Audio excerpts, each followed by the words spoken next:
Harold Thornfield, a 75-year-old widower, is cruelly placed in a cheap nursing home by his son Dererick so that the son can liquidate Harold's home to pay off hidden debts and gambling losses. While Harold lies in the facility, he wins a lottery jackpot. Instead of rescuing the son, Harold uses the windfall to stop enabling Dererick. He hires a lawyer, purchases the son's office building, forces legal and financial consequences, creates a foundation honoring his late wife Margaret, and refuses to bail Dererick out. Dererick spirals, eventually confronts his addictions, seeks help, and after bankruptcy and treatment, begins a humble path to rebuild. The story ends with tentative reconciliation and Harold learning that love sometimes means letting people fail to learn. The rain started like a soft rummage through the gutters, hesitant, then urgent. The evening the sun called it practical. Harold Thornfield sat at the kitchen table that had seen 5 decades of homework scribbles, late-night bills, and Margaret's clutter of unpaid napkins. The table's varnish had taken the shine out of his wedding ring. Across from him, Dererick wore a suit that smelled faintly of cologne and panic. He spoke in spreadsheets, taxes, market timing, insurance premiums, the language of people who turn people into ledgers. "Time to face reality," Dererick said, as if Harold were a bulky piece of furniture. He shoved the papers across the wood like one might slide a pizza box. The words landed harder than the legal formality. "You're dead weight, Dad." Harold felt something give inside, not a bright rupture, but a slow unthreading, years of favors unraveling stitch by stitch. He picked up a photo of Margaret from the mantel, her laugh caught mid-tilt, and whispered things he'd saved for himself. "Margaret would be ashamed," he said. Dererick laughed. "Mom's been gone 3 years, Dad. Stop living in the past." The ambulance was polite, clinical. The EMTs made small talk Harold barely heard. He rode to Sunnybrook with a $5 bill derisively folded in his wallet and a suitcase that had belonged to Margaret. The facility smelled of bleach and orange juice, of institutional lemon, and the peculiar hush of places where futures go to dim.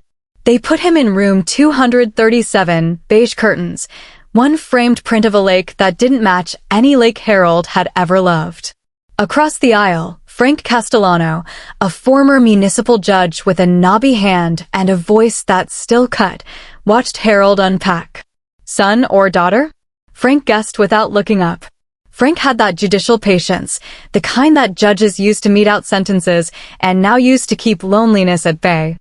Harold told him the truth and nothing else. He didn't know how to make himself into an explanation for someone who saw him as an expense. In the evenings, they shared coffee from a thermos and swapped memory fragments like contraband. Frank, who had loved his wife with the same quiet ferocity Harold had, offered a sharp grin. Daughters visit longer. Sons treat it like a spreadsheet. That first night, Harold didn't write about being abandoned. He unzipped the spiral notebook Margaret had given him decades ago with the ink still smelling faintly of her perfume. She had called it "For Your Important Thoughts," as if his thoughts were valuables to be banked. So he wrote down Margaret's voice, the way she warned him about enabling Dererick, small syllables that at the time he'd squashed with bread and patience. He wrote the date she died and the awkward irony that he had been at Dererick's office that afternoon, signing a mortgage. He wrote what he could not say out loud, that the last sound Margaret had heard, his absence, owed more to the habit of putting family problems into the later drawer than to malice. Outside, a storm climbed the hills. In a room lighted by a single lamp and the halo of a fluorescent corridor, Harold slept for the first time in months, without the weight of later pressing on his chest. He woke with a plan smaller and stranger than revenge. Tomorrow he would buy a lottery ticket. Not because he believed in luck, exactly, but because Margaret used to say the universe sometimes preferred irony. The thought made him smile, an action both petty and hopeful, before the hospital staff wheeled him toward another morning, toward another phone call from a man who had learned to speak of his father in amortized terms. The nursing home day unfolded like a low tide, small exposures of old scars, then the slow pullback. Harold learned the rhythm, the cart that clinked cups, the scheduled exercise in the common room where smiles were prescribed as readily as medication. He learned the cadence of phone calls too, Derek's clipped, "How's the adjustment?" with the undertone of a man juggling numbers. Miranda's hesitant check-ins that felt like someone testing a glass to see if it was safe to hand it back. Harold kept a small spiral notebook open on his bedside table and wrote down each conversation as if he were cataloging evidence rather than memories. The notebook became a ledger of betrayal and love. Frank filled the gaps with blunt assessments. "You taught him to treat life like a line item," he said once over instant coffee. Harold thought of the lathe, the saw, the workbench in his garage, the places where he'd taught Derek to measure, square, and finish. Those tools had shaped a child, they had not shaped a conscience. The workshop felt like a museum now, full of objects Harold had worshipped into functionality and which Derek had always treated as temporary capital. Then the calls turned to jeopardy. Miranda found old bank statements. Fingers tapped at a keyboard in rooms distant from Harold's. Someone who understood balance sheets saw patterns and raised an eyebrow. Derek's voice thinned. "It's practical," he said, "the word a shield against admission." He admitted, haltingly, a marital settlement that ran to 6 figures per year, mounting interest, and an explanation of cash flow that sounded thinner the more Harold tried to hold it. The son's desperation moved like undercurrent, small, powerful, invisible until you stumbled and were swept. Harold tried to imagine the world in which his house, his home of 48 years, became a commodity. He saw realtor signs mocking the lawn he couldn't tend, the gutter he hadn't fixed. The house had raised children, mended knees, and held Saturdays of peanut butter sandwiches. The son who was selling it spoke of opportunity cost and timing the market like a sermon. The language hurt because it stripped love into ledger entries. Miranda came once in a winter coat too expensive for the place. She fumbled a business card across the table and, for a fragile moment, she looked like someone who had misstepped into true feeling. "This feels wrong," she admitted quietly. Harold kept the card and wrote down her words. Her curiosity gave way to action. She began pulling records, making calls, learning that Harold's admission to Sunnybrook had no documented competency review, an omission that smelled less like oversight and more like expedience. The universe, Harold thought, kept supplying ominous small things, a missed competency form, a lender with a patient voice, a caller who knew a grandson's kindergarten schedule. He scribbled and connected dots. The nursing home had pockets of indifference, but it also had rules, and rules sometimes bent the moral arc toward consequences, if you knew how to prod them. Harold's pen moved faster. He wasn't sure if he was writing to save himself or to save the son who had been a fixture in his life for 45 years. He only knew he would not sign blind. As the week moved on, Harold found his anger not like a flare but a steady heat. It warmed him and focused him. Frank noticed. "You're not the man who takes charity from his own blood," Frank observed. Harold did not like the idea of being anyone's charity.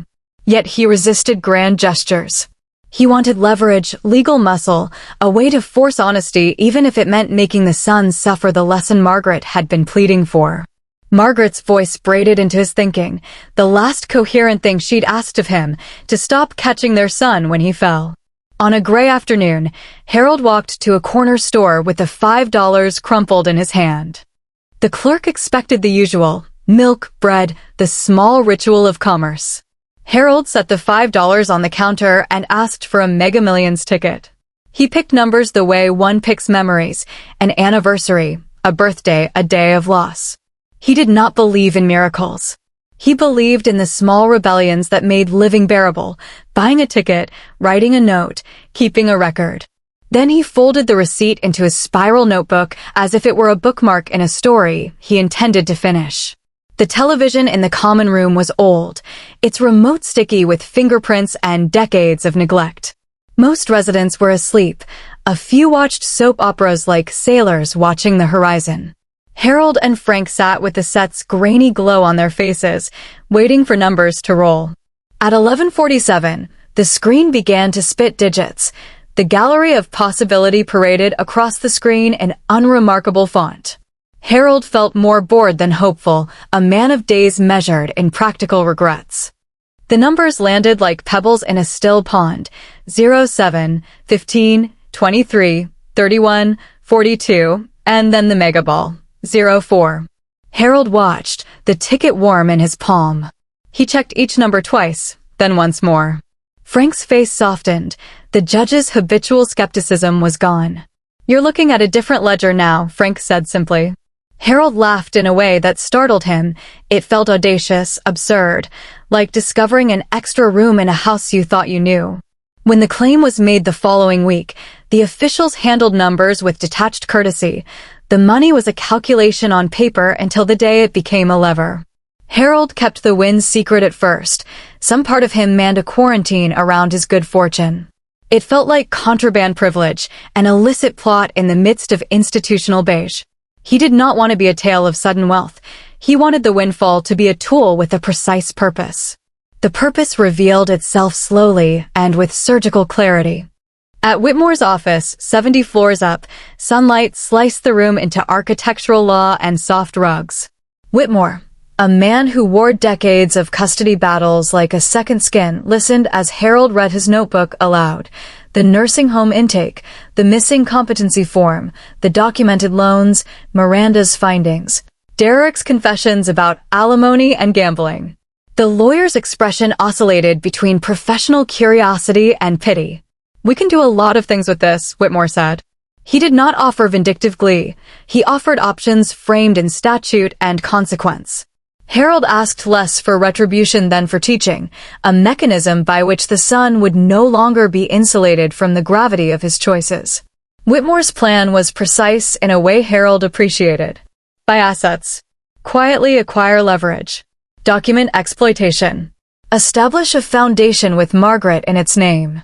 Rewrite a will that moved wealth away from the son who had grown accustomed to being rescued. The opening move felt controlled and clean. A cash offer, no contingencies. The swift closing on the brick building that housed Derek's practice. It felt almost theatrical when Whitmore announced it, like watching a chess piece cut across the board. Harold signed, his hand steady. He thought of the lathe, of the saw that had shaped wood into food and shelter and toys. He thought of Margaret's admonitions, love bounded by rules, not a bank account with a revolving door. He kept the purchase quiet as long as he could, but things moved faster than intentions in downtown streets. The eviction crew arrived before dawn with locks and a clipboard. Boxes tumbled onto the sidewalk like confessions. Derek's practice, the place where he curated respect and power, was emptied in a day. Harold sat in the visitor's wing and listened to the phone calls unfold, the incredulous notes, the pleading, the sense of betrayal that suddenly turned acute. When Harold finally told Derek, he watched the son's face move through a spectrum: disbelief, calculation, fury, then naked panic. The son accused him of sabotage. Harold said the word he'd been rehearsing for months: consequences. The conversation ruptured something that might have existed between them. It also, Harold suspected, severed the scaffolding that had propped Derek's life. The son stormed away in a blur of arguments and threats. In the echo, he heard the sound of someone stripped of certainty. But the campaign's architecture wasn't cruelty. Whitmore had thought through creditors, judges, and the strange shelter bankruptcy law provides to desperate people. If Derek fell into legal and financial ruin, it would be brutal, yes, but it would also be a forced chance at recovery, an enforced humility. Harold told himself he wasn't designing revenge. He was building necessity. The moral calculus felt jagged and complicated. Outside, clouds pressed low as if the city itself watched the experiment with bated breath. Harold held his spiral notebook and felt the sudden emptiness of the space where paternal indulgence had lived. For the first time in decades, he was not the catcher's mitt. He'd become the referee.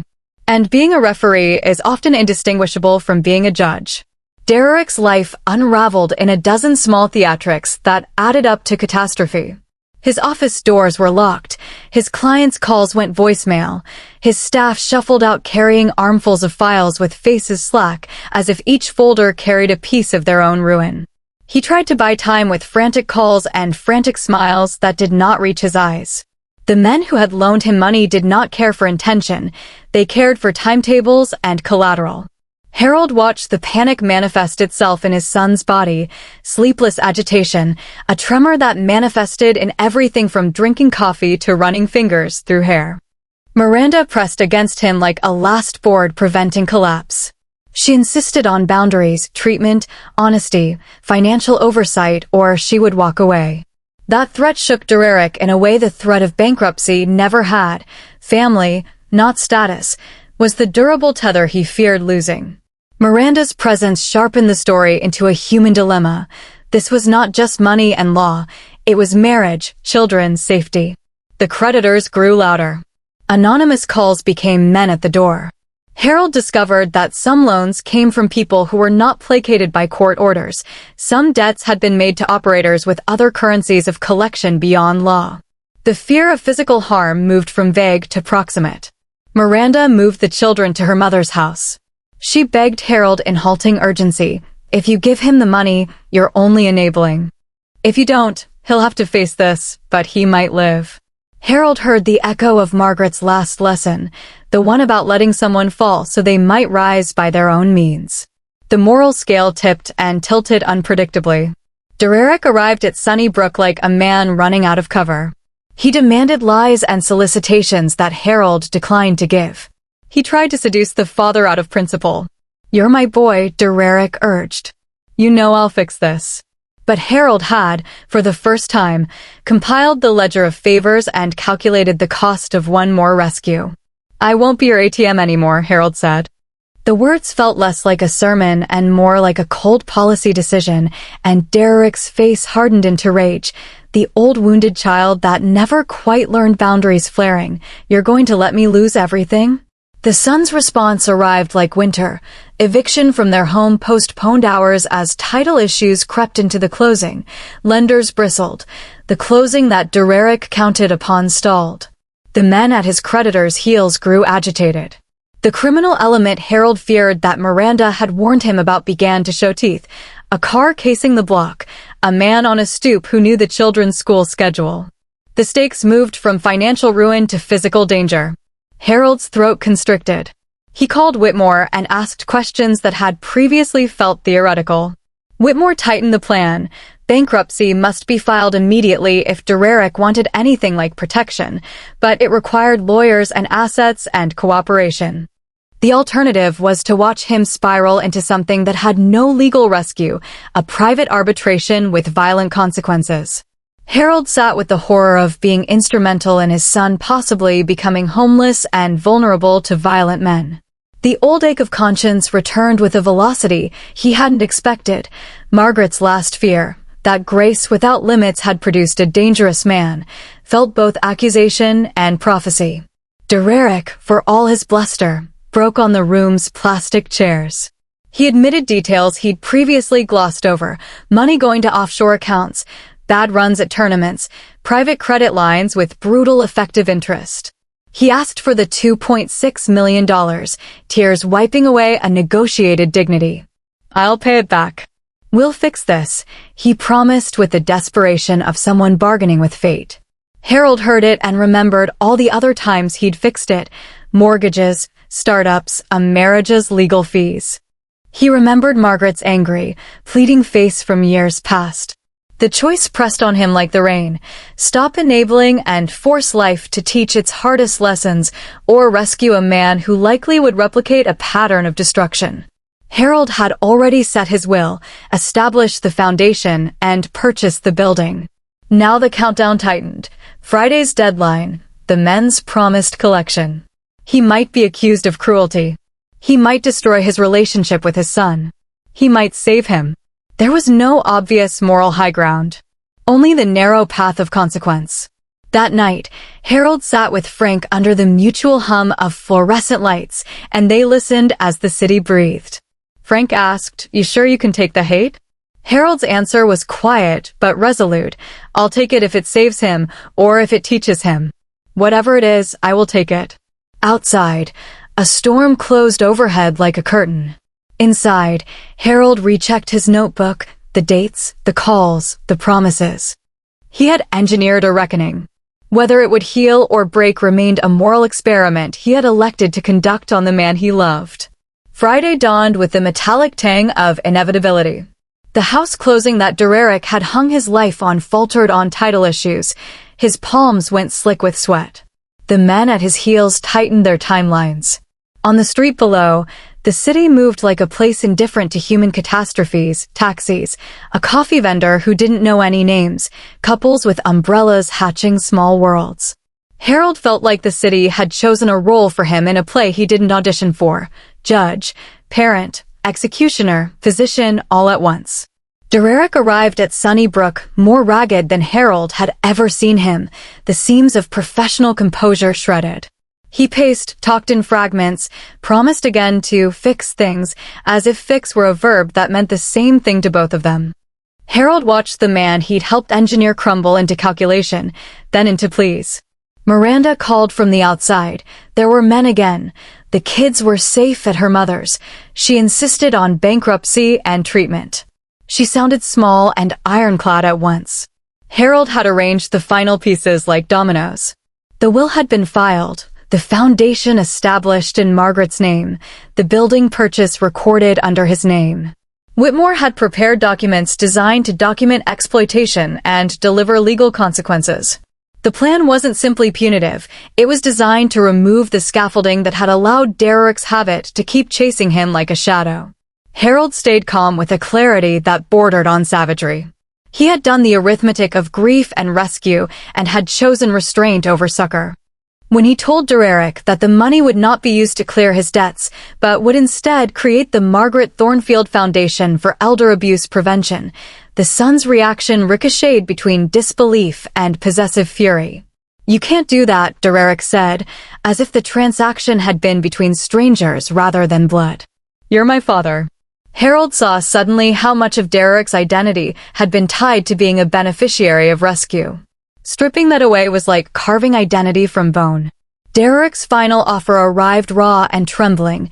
Bankruptcy he would accept, treatment he would do, but only if Harold gave him a safety net for the immediate crisis, a short runway. It was a bargain, privacy, a facade of control. Harold understood what the money would become, not a runway, but a long escalator back into the old life. "If I give you this life preserver," Harold said, slow as a judge pronouncing sentence, "you'll use it to buy another bottle." Dererick erupted, the old entitled son replacing the scared man for a moment in an ugly, animal exchange. He shouted, accused, begged. The hallway glass gathered the sound and sent it back as a brittle echo. Then, derailed by despair, Dererick made the one true admission. He had borrowed from people who would count little on bankruptcy and less on court orders. He had run his life into danger zones, and now family might be collateral. The words landed colder than any accusation. "They'll collect from you." Harold felt the room tilt. If the dangerous men came for him, he would be the one to pay. Whitmore had planned for legal consequences, but he had not promised immunity from physical risk. Harold's choice tightened into a moral geometry that allowed no easy resolution. He chose the painful education. He refused the demand. He told Dererick to file for bankruptcy that afternoon and to enter treatment, or else the consequences, perhaps fatal, perhaps not, would not be avoidable. Dererick froze, a child who had used money as armor finally stripped bare. In the days that followed, the story moved like a hard-cut sequence. There were arrests, but not immediately. There was humiliation. Dererick on a sidewalk with moving boxes, clients confused, the lawyers he knew glancing away. He filed for bankruptcy and, with Whitmore's help and the shocking pressure of federal agents drawn by Miranda's quiet courage, the dangerous loan network began to be exposed. Dererick entered inpatient treatment. The first weeks were merciless. Withdrawal, confession, the long, ugly inventory of a man who had lost not only assets, but the self he'd built around being above consequence. Harold visited, sometimes sat in silence, while Dererick wrestled with the small mechanical tasks of recovery, making a bed, learning to stand without looking for someone to catch him. The son wrote an amends letter and read it aloud one afternoon, his voice raw with shame and hope. He owed no money Harold could reclaim, the ledger of cash was gone, but he owed apologies, a humility that could not be written in numbers. Harold watched, at once triumphant and desolate. He had engineered a necessary fall. The cost and pain was undeniable. But the sun, thinner, shameful, and suddenly honest, began to pick up splinters of a life that might one day hold more than borrowed pride. Whether this was salvation or merely postponement, Harold could not say. The moral calculus had no guarantee. He only had the sight of a man now in a place where he might learn to stand. 6 months later, the winter's edge had softened into tentative spring. Harold had left Sunnybrook in the wake of the lottery and a quieter reckoning. He rented a modest upstairs apartment near the river, hung Margaret's photograph on fresh paint, and put a small oak workbench beside the window. The lathe returned to life under his hands, and the small repetitive joy of shaping would become an anchor. He missed the familiarity of the house, its size and creaks, but he had staggered into choice and found there was dignity in voluntary simplicity. The Margaret Thornfield Foundation existed as a modest entity at first, grants to families threatened by exploitative caregivers, legal aid funding for elder abuse claims, a small staff that kept the mission lean. Harold watched from the sidelines as checks were issued, as people wrote letters thanking the foundation for stepping in where the system had failed. In a way, the foundation was a memorial to a lesson Margaret had tried to teach, that love must be bound to dignity. Dererick came back into Harold's life slowly, like a reluctant guest learning to stand on feet less sure than in youth.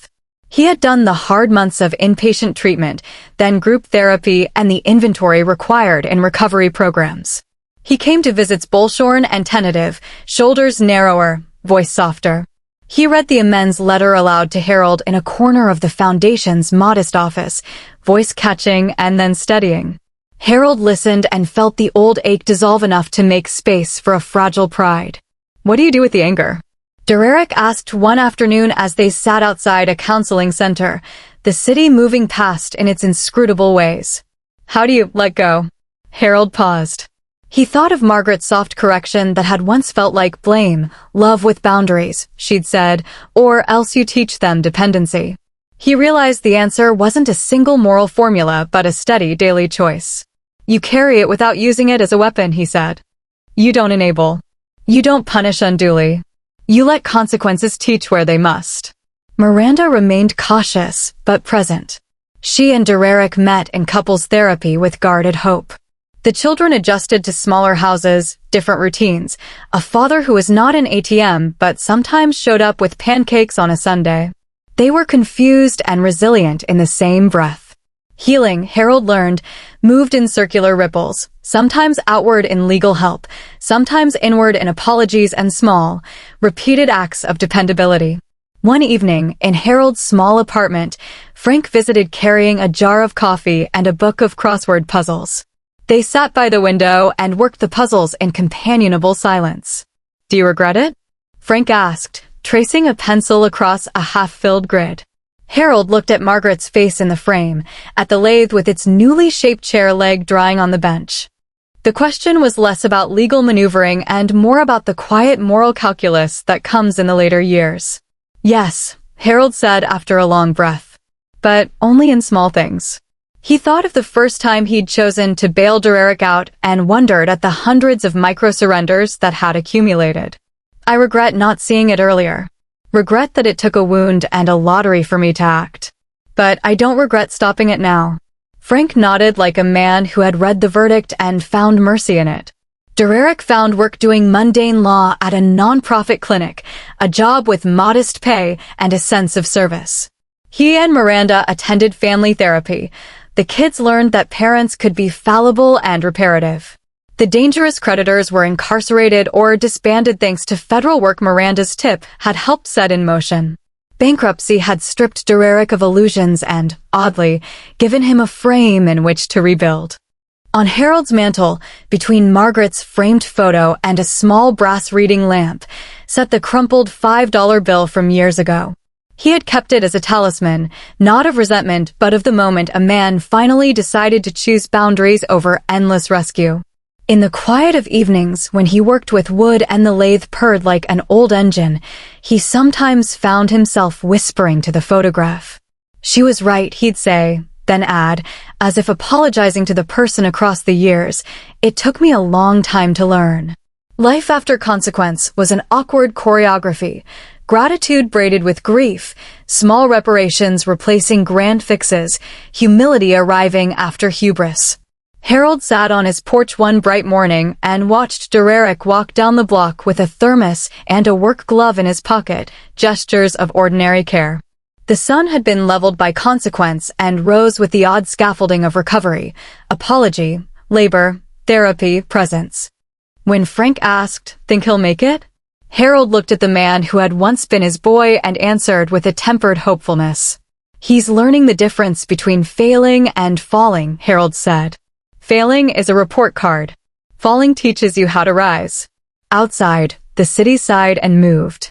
Inside, a small house hummed with the tools of a life remade, a lathe, a foundation, a man who had finally learned where love ends and accountability begins. Margaret would have been proud, not because the son had been punished, but because the family had been forced to grow up.